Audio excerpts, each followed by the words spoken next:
Alright, hello everyone and welcome back to my Fallout 4 Mod Spotlight series, where today we are having a look at the CROSS Ruger MkV mod, which is being made by user Nero, and what this glorious little piece of work looks to add into the game is the classic plinking pistol, the Ruger, and I really do love having this thing here in the Commonwealth now, as it just makes sense, as not only do we have Ruger as a gun company in the Fallout universe from Fallout Tactics specifically, but also it is a gun originally developed in the time of the 40s and 50s, so well within the divergence, so not too hard to imagine that these things will be spread around America. And well, beyond that, it's just a fun pistol. I've shot these things many times in real life as they're just entertaining. And so let's take a look at what you do actually get with this weapon. And the Ruger MkV in its most standard version will do 22 damage with 38 ammunition, which for any of you guys who have actually used one of these pistols before, in real life it's a 22. Now the mod maker made it a 38 just for in-game simplicity, but if you do actually want to make it 22, you can. You in fact can create a receiver that will take 22 ammunition and then make your own 22 ammo. Though with the 38 being standard, it will have a firing rate of 47, range of 83, accuracy of 65, and a weight of 4.2. And overall, it is a pretty nice looking gun, very well modeled, very well textured, and has an absolutely insane amount of modifications. What you see here in this list is not all, because this is actually one of those gun mods where you can add things like rails to then unlock other modifications, which is pretty freaking cool. And because of that, you can make some pretty strange guns, like perhaps this silenced wacky color thing here. I don't even know what I was doing with the color scheme. Or of course go with an actual cryogenic version, which really makes me happy. Not only is this a real world fun plinking pistol, but the mod maker gave it a very Fallout twist, as you can add things like cryo, plasma, and even fire damage to the gun, and that, oh, that's just fun.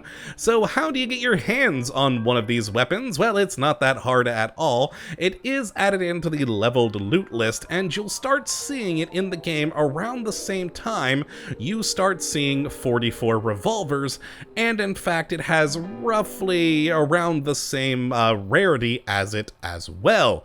Though, if you don't want to wait to find one of these in the world, you can actually go to a chemistry station and build it, which I always enjoy being able to do. There we go, we just head down to the X Ruger category here, and in there you can make the Ruger MkV with rank 1 in gun nut and just a handful of requirements, which is pretty sweet. And as you can see here, as I did tell you, you can make your own 22 ammo, which is very simple. You just take 38 rounds and you convert them into 22. And yes, that's how you make those, and you'll get 10 bullets at a time in exchange for 10 38 rounds. So let us actually go and have a look at the modifications for this gun, though I am gonna switch to, yeah, this pistol here, because again, like I said, you can add these different rails that then unlock other attachments, so that we can make sure we see everything. We'll grab this one as I have unlocked all of the various attachments for it.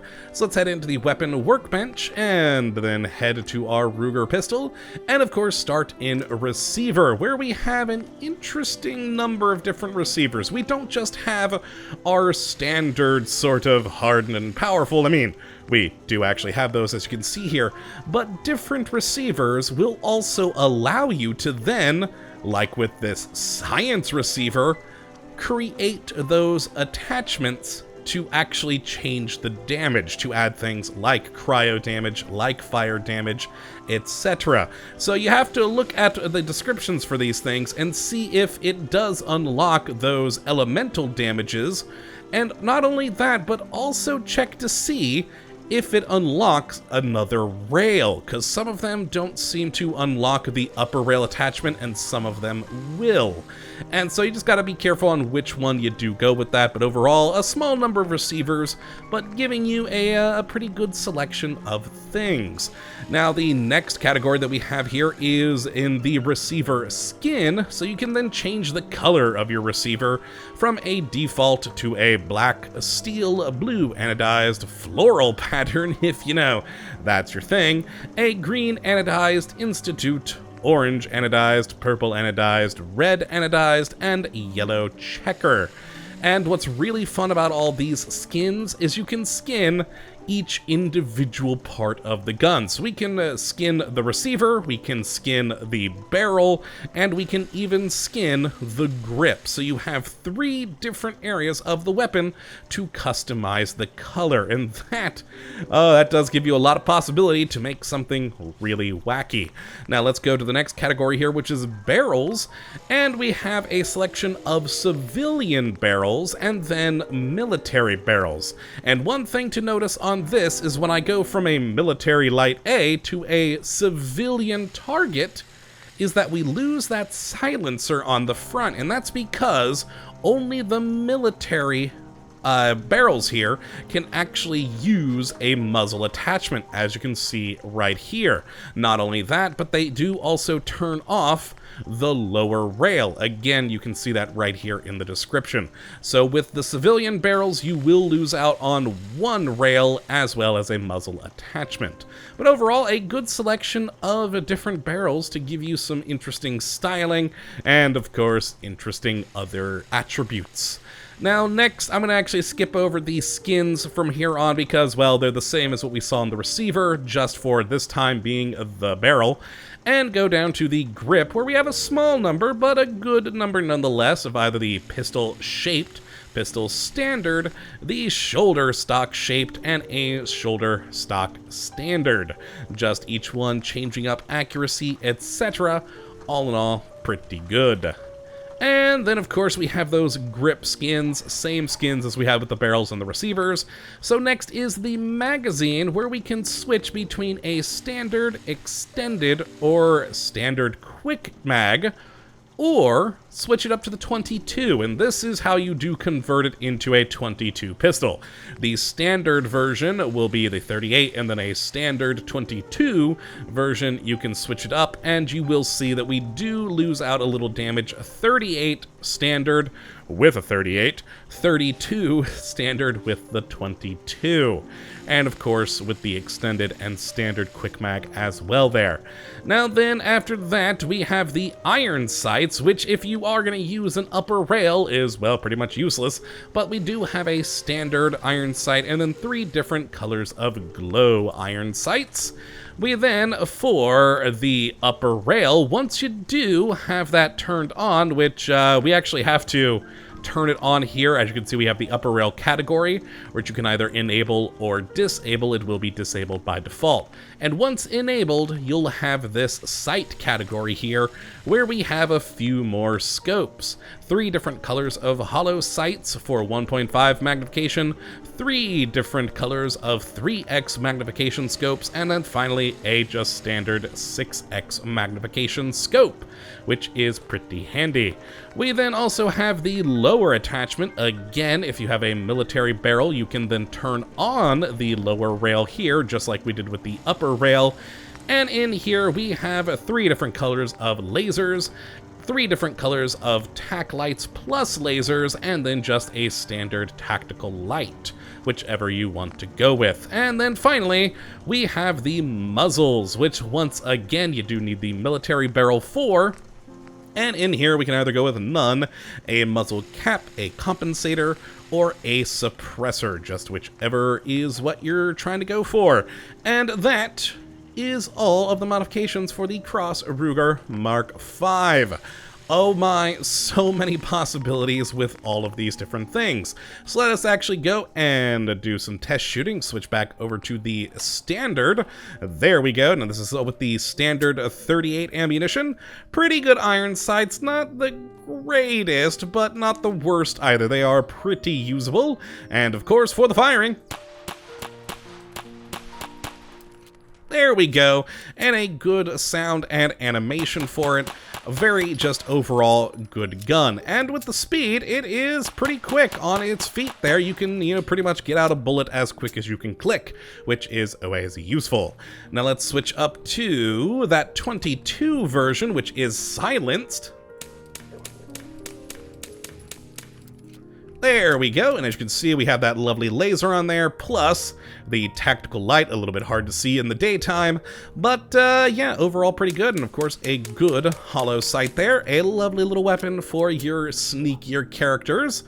And then finally, I made the Cryo Rifle version, which, oh boy, is actually something I just realized I forgot to show you in the modifications, because this gun that we were looking at did not have a receiver capable of doing the science modification. So let's actually grab this gun, and before we shoot, head back over here and head down to, there we go, the infuser category. So with a receiver active that can accept a science conversion, we can create 1, 2, or level 3 cryo infuser, a 1 through 3 flame infuser, and then finally a 1 through 3 plasma infuser. Each one, just as you can see here, upping the damage, and it's just wonderful. Up to 22 plasma damage there. With the flame, it just adds 3 seconds of 15 damage per second on the max 3 level, and the cryo is 22 cryo damage, which is pretty awesome. And they are pretty cool looking modifications too. If you do take a look at the art there, they are awesome. I do like that very, very Fallout modification of adding in that elemental damage. So let's take a look at just the cryo version here. Take a few shots. As you can see, it looks kind of like you're lobbing snowballs at things, which I'm okay with. It's pretty funny. And of course, looking through the scope, there we go, and as you can see, it isn't the sort of standard everything goes to black scope. We do actually see very well around us there, which is good to have that, situational awareness. So let us, of course, go over to our friendly test subjects here of Randy and Will, and, well, we'll hit Will with this and see how that goes. So that's one shot. Did freeze him pretty good. He is frozen. Yeah, I probably could have taken him down in 2 shots, but I do like the freezing, so there we go.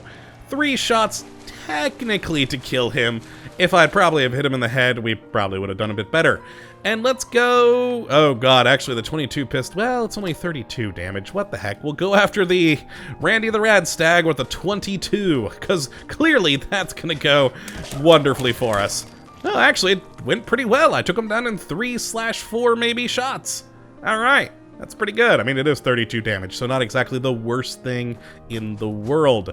But yes, that is the CROSS Ruger MkV mod, a very cool addition to the game that, to me, just makes sense. It is a very popular sporting pistol here in America, does have a very long history, being, again, like I said, from the 40s, I want to say like 48 or 49, I think, is when they made it, but I don't know 100% for sure. But a very long sporting history here in the country, so it just makes sense that they might have it here in the Fallout world as well. That is going to be it for today. If you do like what you see here and would like to check out the mod for yourself, you can take a look at the link in the description as per usual. But that's going to be it. I hope you have enjoyed and that you do come back for the next episode. But until then, thank you for watching. And as always, have a good one.